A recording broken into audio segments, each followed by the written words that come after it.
Buenos días, hermanos, paz y bien en el Señor. Hoy es lunes de la 18ª semana del tiempo ordinario. Escuchemos el Evangelio. En el nombre del Padre, del Hijo y del Espíritu Santo. Amén. Del Evangelio según San Mateo, capítulo 14, versículo del 13 al 21. En aquel tiempo, al enterarse Jesús de la muerte de Juan el Bautista, se marchó de allí en una barca a un sitio tranquilo y apartado.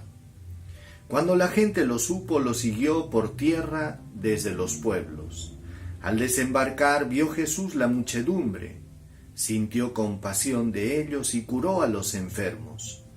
Como se hizo tarde, se acercaron los discípulos a decirle: «Estamos en despoblado y es muy tarde. Despide a la multitud para que vayan a los poblados y compren algo de comer». Jesús les replicó: «No hace falta que vayan, denles ustedes de comer». Ellos le replicaron: «No tenemos aquí más que 5 panes y 2 peces». Le dijo: «Tráigamelos». Mandó a la gente que se sentara sobre la hierba y tomando los 5 panes y los 2 peces, levantó los ojos, pronunció la bendición, partió los panes y se los dio a los discípulos, y los discípulos se lo dieron a la gente. Comieron todos hasta saciarse, y recogieron 12 canastos llenos de sobras. Comieron unos 5.000 hombres, sin contar mujeres y niños. Palabra del Señor. Gloria a ti, Señor Jesús. Hermanos, si hemos sido un poquito observadores, nos vamos a dar cuenta que es el mismo Evangelio que hemos leído el día de ayer. Y es que a veces la liturgia nos hace estas pequeñas jugadas, sobre todo para sacarle el jugo a la palabra de Dios, como diciéndonos dio el Señor de que hay algo más todavía que meditar, que reflexionar en la lectura que habíamos escuchado. Bueno, hoy el Evangelio es de la multiplicación de los panes. Ayer habíamos hablado de la sed que el pueblo tenía de escuchar la palabra de Dios, pero en medio de esta búsqueda de Dios se presenta pues la situación del hambre material, ¿verdad? Los discípulos se percataron del problema, le hicieron tomar conciencia a Jesús de que ya era tarde y estaban en despoblado, que era bueno decir que la gente se marche porque ya estaba atardeciendo. Sin embargo, los discípulos no se hubieran esperado lo que Jesús les propuso, les dijo: denles ustedes de comer.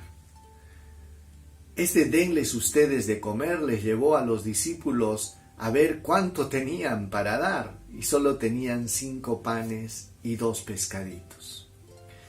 Queridos hermanos, saber involucrarnos y ser parte de la solución es decisivo para comenzar un cambio en la historia. A veces nosotros nos desanimamos cuando vemos que el problema es más grande que nuestras posibilidades. Lógicamente, alimentar a más de 5.000 personas con 5 panes y 2 pescaditos es imposible, ¿verdad? Pero eso, en las manos de Dios, es capaz de convertirse en un milagro que sació a una multitud hambrienta. ¿Cómo es posible, hermanos? Sí es posible.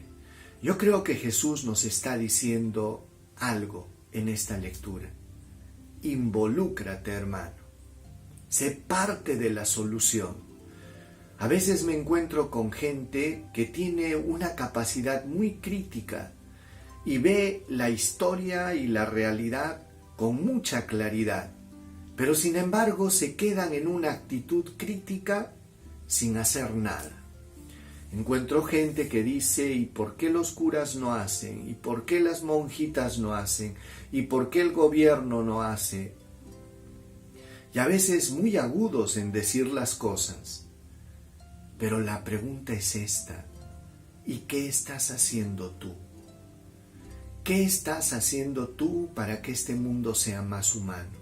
¿Qué estás haciendo tú para que en la sociedad, en el mundo, podamos o la gente pueda decir, hay gente buena, hay personas que todavía tienen valores, que todavía tienen principios? Muchas veces las personas han perdido la fe y la esperanza en el ser humano, porque creen pues de que todas las personas son egoístas, que todos son malvados, que todos son personas indiferentes. Pero cuando la gente se lleva estas agradables sorpresas de que hay gente buena, de que hay gente amable, que hay gente que saluda, que hay personas que son capaces de ceder el sitio, entonces nos encontramos, pues, hermanos, con una realidad tan hermosa. Vale la pena. Y creo que contagiar al mundo con actitudes positivas es la mejor manera, hermanos, de comenzar a suscitar un cambio. Recordemos, el reino de los cielos es como la levadura en la masa, decía el Señor unos días atrás. Entonces, hermanos, ¿cómo influir al mundo? A partir del buen ejemplo, de este granito de arena, de estos 5 panes y 2 peces, dar desde la pobreza, que quiere decir dar lo que tú puedes dar, aquello que te cuesta dar, hacerlo, y nos daremos cuenta, hermanos, que el mundo comienza a cambiar a partir de que tú y yo nos involucramos un cambio. El mundo no cambia con quejas y lamentos. El mundo no cambia con críticas. El mundo no cambia con leyes. El mundo cambia cuando tú y yo decidimos, hermanos, hacer algo más. La milla extra, nuestro granito de arena. Amén. Pidámosle al Señor que nos ayude a dar ese paso. Gracias, Señor, porque tú lo has dado todo. Tú no te quedaste paralizado, Señor, frente a la maldad de los hombres, frente a la indiferencia y el egoísmo de los hombres. Tú lo diste todo, Señor. Viniste a salvarnos. Nos amaste sin que lo mereciéramos. Has muerto en la cruz, Señor, por rescatarnos a nosotros, indignos pecadores. Hoy te pedimos, Señor, danos un corazón generoso y ayúdanos a tomar iniciativas de cambio en el mundo, en nuestra familia, en donde nos toque desenvolvernos. Amén. El Señor esté con ustedes y con tu espíritu. Dios Todopoderoso derrame su bendición sobre ustedes, bendiga a sus familias, les conceda salud, trabajo, prosperidad. Aleje de nuestra tierra, de nuestra patria y de todo el mundo esta pandemia que está azotando a tantas personas. Dios Todopoderoso nos bendiga en el nombre del Padre, del Hijo y del Espíritu Santo. Amén. Paz y bien, hermanos, y nos vemos el día de mañana. Dios los bendiga.